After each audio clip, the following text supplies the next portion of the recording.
ಕೊಪ್ಪಳದ ಸಿದ್ದಾಪುರದಲ್ಲಿ ಲೈಸೆನ್ಸ್ ಇಲ್ದಿದ್ರೂ ಕೂಡ ಬೇಕರಿಗಳ ಓಪನ್ ಮಾಡಲಾಗ್ತಾ ಇದೆ. ನೋಟಿಸ್ ಕೊಟ್ಟು ಸುಮ್ಮನಾಗ್ಬಿಟ್ಟಿದ್ದಾರೆ ಆಹಾರ ಇಲಾಖೆ ಅಧಿಕಾರಿಗಳು. ನೋಟಿಸ್ಗೆ ಕ್ಯಾರೆಗೆನ್ನದ ಬೇಕರಿ ಓಪನ್ ಮಾಡಿದಂತ ಮಾಲೀಕರು. ಬೆಂಗಳೂರಿನ ಬೇಕರಿಗಳ ಕೇಕ್ನಲ್ಲಿ ಹುಳುಗಳು ಪತ್ತೆ ಹಿನ್ನೆಲೆ ಕೊಪ್ಪಳದಲ್ಲಿ ಲೈಸೆನ್ಸ್ ಇಲ್ಲದ ಬೇಕರಿ ಕ್ಲೋಸ್ಗೆ ಜನರು ಆಗ್ರಹಿಸಿದರು.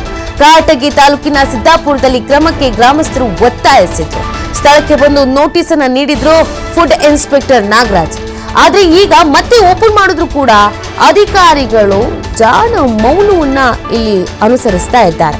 ನಿಮಗೆ ಲೈಸೆನ್ಸ್ ಇರಲೇಬೇಕು, ಇಲ್ಲ ಅಂತಂದ್ರೆ ಆಹಾರ ತಿನ್ನೋದಕ್ಕೆ ಯೋಗ್ಯವಾಗಿರತ್ತಾ ಅಥವಾ ಕಳಪೆಯದ್ದಾಗಿರತ್ತಾ, ಅದು ಆಹಾರದ ಮೇಲೆ ಇನ್ನೇನೇನು ಬಳಕೆ ಮಾಡ್ಕೊಳ್ತಾರೋ, ಅದು ಆರೋಗ್ಯದ ಮೇಲೆ ಏನೇನು ಪರಿಣಾಮ ಬೀರುತ್ತೋ ಎಲ್ಲವೂ ಕೂಡ ಪ್ರಶ್ನೆ. ಬಟ್ ಇಲ್ಲಿ ಅಧಿಕಾರಿಗಳಿಗೇನು ಅಂತಂದ್ರೆ ಗ್ರಾಮಸ್ಥರೆಲ್ಲ ಒತ್ತಾಯ ಮಾಡಿದ್ರು, ಅದಕ್ಕೆ ಬಂದ್ರು, ನೋಟಿಸ್ ಕೊಟ್ರು, ಅಲ್ಲಿಗೆ ಆ ಕತೆ ಮುಗೀತು.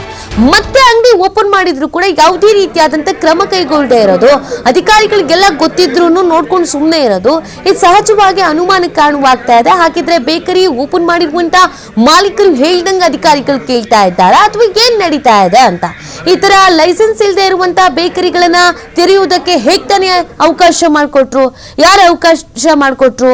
ಅದಕ್ಕೆ ರೂಲ್ಸ್ ಅಂತ ಇದೆ ಅಂತ ಅಂದ್ಮೇಲೆ ಆ ರೂಲ್ಸ್ ಅನ್ನ ಫಾಲೋ ಮಾಡ್ಲೇಬೇಕಲ್ವಾ? ಒಬ್ರಿಗೊಂಥರ ಇನ್ನೊಬ್ರಿಗೊಂಥರ ಮಾಡಕ್ಕಾಗತ್ತಾ? ಇಲ್ಲ ಅಲ್ವಾ?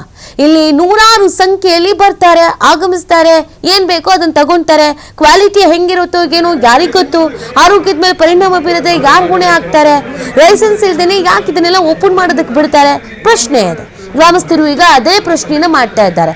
ಅಧಿಕಾರಿಗಳು ಸೈಲೆಂಟ್ ಆಗಿರೋದನ್ನ ನೋಡ್ತಾ ಇದ್ರೆ ಅಧಿಕಾರಿಗಳು ಎಲ್ಲ ಗೊತ್ತಿದ್ದು ಬೇಕು ಅಂತ ಸುಮ್ಮನಾಗಿದ್ದಾರಾ ಅನ್ನುವಂಥ ಪ್ರಶ್ನೆ ಹುಟ್ಕೊಳ್ತಾ ಇದೆ. ಈಗಾಗಲೇ ನೀವು ಗಮನಿಸಿರ್ಬೋದು, ಆಹಾರ ಇಲಾಖೆ ಮತ್ತು ಆರೋಗ್ಯ ಇಲಾಖೆ ಸಾಕಷ್ಟು ರೀತಿಯಾದಂಥ ಗೈಡ್ಲೈನ್ಸ್ ಅನ್ನ ಕೊಟ್ಟಿದೆ. ಈ ಕೆಮಿಕಲ್ ಮಿಶ್ರಿತವಾದಂಥ ಕಲರ್ಸ್ಗಳನ್ನ, ಸ್ಮೆಲ್ ಬರೋ ಥರದನ್ನ ಇಲ್ಲಿ ಬಳಕೆ ಮಾಡ್ಕೊಳ್ಳಲಾಗ್ತಾ ಇದೆ. ಇದರಿಂದ ಜನರ ಆರೋಗ್ಯದ ಮೇಲೆ ಪರಿಣಾಮ ಬೀರ್ತಾ ಇದೆ. ಕ್ಯಾನ್ಸರ್ ಅನ್ನುವಂಥ ರೋಗ ಅತಿ ಹೆಚ್ಚಾಗಿ ಕಾಡ್ತಾ ಇದೆ. ಇಷ್ಟೆಲ್ಲ ಗೊತ್ತಿದ್ರೂ ಕೂಡ ಫುಡ್ ಪಾಯ್ಸನ್ ಆಗುತ್ತೆ, ಸಮಸ್ಯೆಗಳಾಗುತ್ತೆ ಗೊತ್ತಿದ್ರೂ ಕೂಡ ಯಾಕೆ ಅಧಿಕಾರಿಗಳು ಸುಮ್ಮನೆ ಇದ್ದಾರೆ? ಲೈಸೆನ್ಸ್ ಇಲ್ಲದೆ ಇದ್ರೂ ಈ ಬೇಕರಿಗಳನ್ನ ಓಪನ್ ಮಾಡೋದಕ್ಕೆ ಯಾಕೆ ಬಿಟ್ಟಿದ್ದಾರೆ? ಅಧಿಕಾರಿಗಳು ಶಾಮೀಲಾಗಿದ್ದಾರೆ ಹಾಕಿದ್ರೆ ಬೇಕರಿಯ ಮಾಲೀಕರ ಜೊತೆಗೆ? ಬೇಕರಿ ಮಾಲೀಕರು ಅಧಿಕಾರಿಗಳ ಜೊತೆಗೆ ಮಾತನಾಡ್ಕೊಂಡು ಡೀಲ್ ಮಾಡ್ಕೊಬಿಟ್ಟಿದ್ದಾರಾ? ಇದು ಸಹಜವಾಗಿ ಗ್ರಾಮಸ್ಥರಿಗೆ ಮೂಡೋ ಪ್ರಶ್ನೆ ಅಲ್ವಾ? ಹಾಗಾಗಿ ಇದೀಗ ಇದಕ್ಕೆ ಆಕ್ಷನ್ ಆಗ್ಲೇಬೇಕು ಅನ್ನುವಂತ ಆಗ್ರಹ ಕೂಡ ಹೆಚ್ಚಾಗಿದೆ.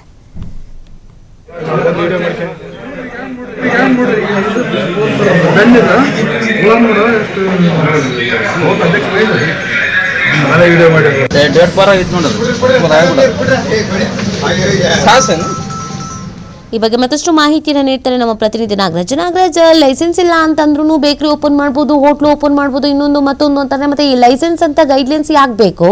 ಇಲ್ಲ ಅಧಿಕಾರಿಗಳೇ ಸುಮ್ಮನಾಗಿದ್ದಾರೆ ಅಂದ್ರೆ ಏನ್ ಕತೆ? ಏನು ಬೇಕರಿ ಮಾಲೀಕರ ಜೊತೆಗೆ ಮಾತುಕತೆ ಏನಾದ್ರು ನಡೆದಿದೆಯಾ ಅಧಿಕಾರಿಗಳು? ಏನು ನೀತಿ ಏನ್ ಕೊಪ್ಪಳ ಜಿಲ್ಲೆಯ ಒಂದು ಕಾಟಗಿ ತಾಲೂಕಿನ ಸಿದ್ದಾಪುರ ಗ್ರಾಮ ಒಂದು ಬರುತ್ತೆ. ಸಿದ್ದಾಪುರ ಗ್ರಾಮದಲ್ಲಿ ಬೆಂಗಳೂರು ಬೇಕರಿ ಎಂಬ ಹೆಸರಿನಲ್ಲಿ ಬಹಳಷ್ಟು ಅಲ್ಲಿ ಕೆಲವೊಂದಿಷ್ಟು ಏನಂತಂದ್ರೆ ನೇಮ ಬಾಹಿರವಾಗಿ ಬೇಕರಿ ನಡೀತಿರುತ್ತದೆ. ಯಾಕಂತಂದ್ರೆ ಕಳೆದ 2 ದಿನಗಳಿಂದ ಏನಂದ್ರೆ ಈ ಸಿದ್ದಾಪುರ ಗ್ರಾಮದ ಬೆಂಗಳೂರು ಬೇಕರಿಯಲ್ಲಿ ಕೇಕ್ ನಲ್ಲಿ ಹುಳುಗಳು ಪತ್ತೆ ಆಗುತ್ತೆ. ಇಂಥ ಸಂದರ್ಭದಲ್ಲಿ ಅಲ್ಲಿ ಗ್ರಾಮಸ್ಥರು ಸೇರ್ಕೊಂಡು ಹೋಗಿ ಅಲ್ಲಿ ಗ್ರಾಮ ಪಂಚಾಯತಿ ಮತ್ತು ಆ ಬೇಕರಿ ಮಾಲೀಕರು ಹೇಳಿದ್ರು, ಈಗ ನೀವು ಬೇಕರಿಯನ್ನ ಬಂದ್ ಮಾಡಿ, ಯಾಕಂದ್ರೆ ಪದೇ ಪದೇ ನಿಮ್ಮ ಬೇಕರಿಯಲ್ಲಿ ಬಹಳಷ್ಟು ಸಮಸ್ಯೆ ಆಗ್ತದೆ ಮತ್ತು ಹುಳುಗಳು ಪತ್ತೆ ಆಗ್ತದೆ. ಇದರಿಂದ ನಮ್ಮ ಆರೋಗ್ಯ ದುಷ್ಪರಿಣಾಮ ಬರ್ತದೆ. ಆ ಕಣಕ್ಕಾಗಿ ಬೇಕರಿ ಬಂದ್ ಮಾಡೋಕಂತ ಕೇಳ್ಕೊಂಡಿತ್ತು.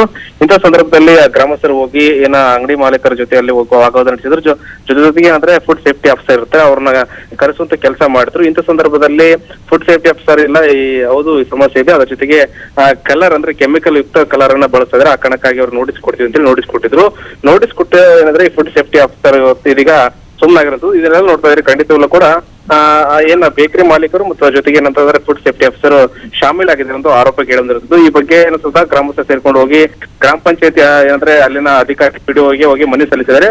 ಮನವಿ ಸಲ್ಲಿಸಿದ ಬಳಿಕ ಸ್ವತಃ ಏನಂದ್ರೆ ಗ್ರಾಮ ಪಂಚಾಯತಿಯವರು ತಕ್ಷಣವೇ ಏನಂದ್ರೆ ಈ ಪರವಾನಗಿನ ಪರೀಕ್ಷೆ ಮಾಡಿದಾಗ ಒಂದೇ ಪರವಾನಗಿಯಲ್ಲಿ 2-3 ಬೇಕರಿ ನಡೆಸಿರೋದು ಕೂಡ ಬೆಳಕಿಗೆ ಬಂದಿರುತ್ತದೆ. ಆ ಕಾರಣಕ್ಕಾಗಿ ಸ್ವತಃ ಗ್ರಾಮ ಪಂಚಾಯತಿ ಅವರು ನೋಟಿಸ್ ಹೇಳಿದ್ದಾರೆ, ಯಾವುದೇ ಕಾರಣಕ್ಕೂ ನಮ್ಮ ಪರವಾನಗಿ ಇಲ್ಲದ ನೀವು ಬೇಕರಿ ನಡೆಸುವಂತಿಲ್ಲ ಅಂತ ಹೇಳಿ ಕೂಡ ಸೂಚನೆ ನೀಡಿರುತ್ತೆ. ಆದ್ರೂ ಸಹ ಏನಂತ ಬೇಕರಿ ಮಾಲೀಕರು ಈಗಾಗಲೇ ಬೇಕರಿಯನ್ನ ಪ್ರಾರಂಭ ಮಾಡಿದ್ರೆ ಇದನ್ನೆಲ್ಲ ನೋಡ್ತಾ ಇದ್ರೆ ಖಂಡಿತರು ಕೂಡ ಅಧಿಕಾರಿಗಳ ಜೊತೆ ಬೇಕರಿ ಮಾಲೀಕರು ಶಾಮೀಲಿದ್ದಾರೆ.